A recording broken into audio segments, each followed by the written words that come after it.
Meu trabalho é sobre as idades psicológicas, dinâmica e seu papel na organização do ensino-aprendizagem. Eu sou mestranda da Universidade de Uberaba, minha orientadora é a Adriana Rodrigues, e esse trabalho é fruto final da disciplina Didática, Teoria e Prática, ministrada na Uniub pelo professor Orlando e Adriana.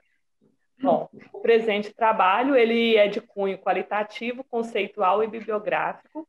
Objetiva-se apresentar as contribuições da teoria histórico-cultural e da teoria da atividade para o entendimento das idades psicológicas e seus desdobramentos no processo ensino-aprendizagem, com vistas ao desenvolvimento integral do sujeito.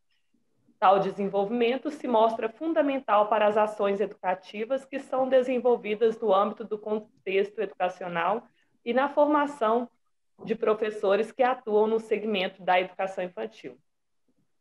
Tomou-se como objeto de estudo as idades psicológicas enquanto fase do desenvolvimento.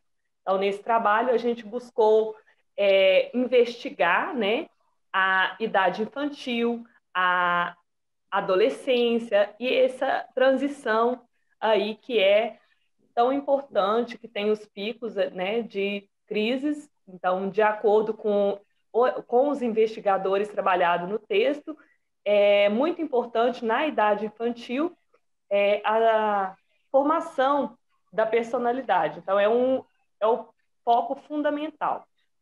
O papel, no caso da pedagogia, seria educar, e da psicologia, trabalhar com o comportamento e as funções psíquicas. E a psicologia soviética ela vai organizar esse processo educativo.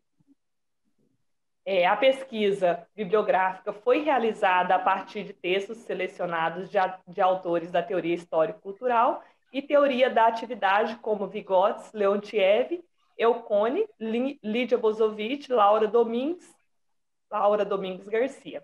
O método utilizado foi o método descritivo analítico dos conceitos relacionados às idades psicológicas. Então, aqui, Leontiev, ele fala que na educação, na idade infantil, o mundo está se abrindo para a criança.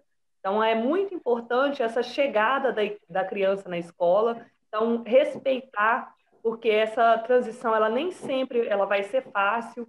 A criança, ela pode ter um pico de crise. Para uns pode ser mais, não vai perceber, mas para outros, né, isso vai estar muito aflorado. Então, a psique da criança, ela não é mecânica, ela é subjetiva.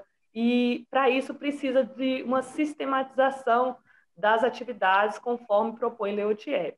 Então, a atividade principal na educação infantil, aqui na idade infantil, é a brincadeira. Desculpa, Débora. Você tem câmera, Débora? Porque provavelmente você não caiu na conta de que sua câmera está fechada. Tá. O povo que quer te ver. Sim. Ah, Agora. você não sabia que estava fechada a câmera. Uhum. Ok. Então, Obrigado, viu? de nada. Sim. Evidenciou-se como resultados as contribuições de cada estudioso sobre a idade psicológica, relacionando-as ao processo ensino-aprendizagem e as possibilidades didático-pedagógicas. A importância do processo dialético durante a transição dos picos de crise para o estado mais estável. O entendimento dos picos de crise para o estado mais estável como salto qualitativo no desenvolvimento integral da criança.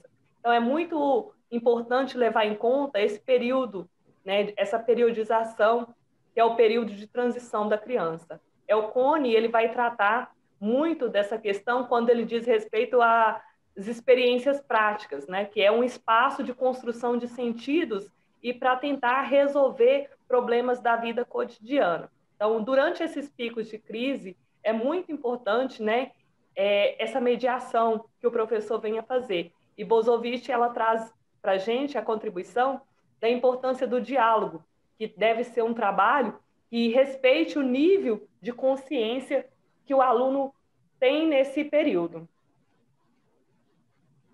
Então, é muito importante esse processo dialético durante a mediação do professor. A atividade principal, conforme a gente falou, se configura com a atividade principal aqui, esse período de negação da anterior e supera qualitativamente em seu desenvolvimento psicológico, emocional e cultural. Então, o papel do professor aqui é estabelecer o equilíbrio, atuando, né, nesse nível de consciência, através de experiência social, desenvolvendo a autonomia, respeitando a particularidade, né? E essa pedagogia ela tem que ser voltada, conforme Heck fala, a entender os motivos e as dificuldades, tentando eliminar essas dificuldades. Então, numa sala de aula, tem diferentes tipos de assimilação. Então, por isso que é muito importante uma boa instrução, porque essa instrução vai ser aquilo que vai impulsionar o desenvolvimento da criança, vai fazer com que ela sinta necessidade, desperte interesses, né, pelas atividades e influencie aí os motivos para uma conduta qualitativa. E assim também na adolescência. E Bozovich, nesse artigo, trata que nós evidenciamos, né, a obra dela, e ela trata muito sobre isso, dessa posição emancipadora, a importância da família e introduzir tarefas diárias para o adolescente. É um período, né, marcado por crise, então é importante ensinar a elaborar, respeitar as opiniões, que o professor ensine isso em sala de aula. Por isso que é muito importante, como Vygotsky trata na teoria histórico-cultural, a importância da mediação, e Bozovich ela vem trazendo essa contribuição também, de trabalhar com esse adolescente, desenvolvendo a autoconsciência, e isso é importante a gente ter em mente, que tem raízes lá na infância, esse desenvolvimento da autoconsciência, né? Então, os sentimentos negativos trazidos desde a infância, ele vai trabalhar na autoafirmação. Então, é por isso que quando o adolescente ele não se sente aceito, ele vai ter essa aversão, vai ter crise. Então, é muito importante que a gente saiba lidar com tudo isso e a gente traz nesse artigo contribuições para que o professor, o adulto, saiba entender esse adolescente. Já na juventude, né, que tem as fases do namoro, as fases da faculdade, da escolha do trabalho, a atividade laboral aqui ela vai estar ligada à esfera emocional, né, à esfera motivacional.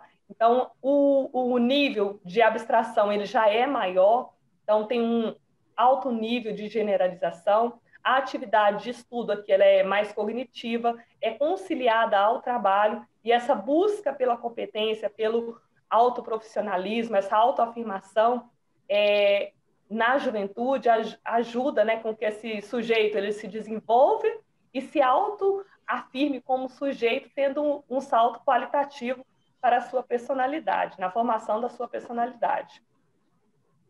Já que, para concluir, é importante o conhecimento, né, dessas idades psicológicas para a organização do ensino-aprendizagem, considerando que cada fase tem as suas particularidades e a atividade principal que impulsiona o desenvolvimento. Cada fase do desenvolvimento infantil determina mudanças na personalidade da criança, e a gente vem trazendo tudo isso nesse trabalho, né? Cada fase, os problemas, o jeito que o professor trabalha aí nessa idade infantil. Então, o construto didático dessa periodização e dos conhecimentos deles advindo pode contribuir com a prática do professor, a partir de sua dinâmica, seu conceito e seu papel, para que organize o ensino-aprendizagem e promova melhorias na educação escolarizadas oferecida a seus alunos, como também se constitua como sujeito em sua atividade docente. É um trabalho fruto, né, da nossa disciplina, me ajudou também me afirmar enquanto sujeito, e eu percebi através desse artigo que a gente é um ser inacabado e a gente aprende a todo momento. Quero aproveitar para agradecer a Adriana e o Orlando, que muito me ajudou na elaboração desse artigo.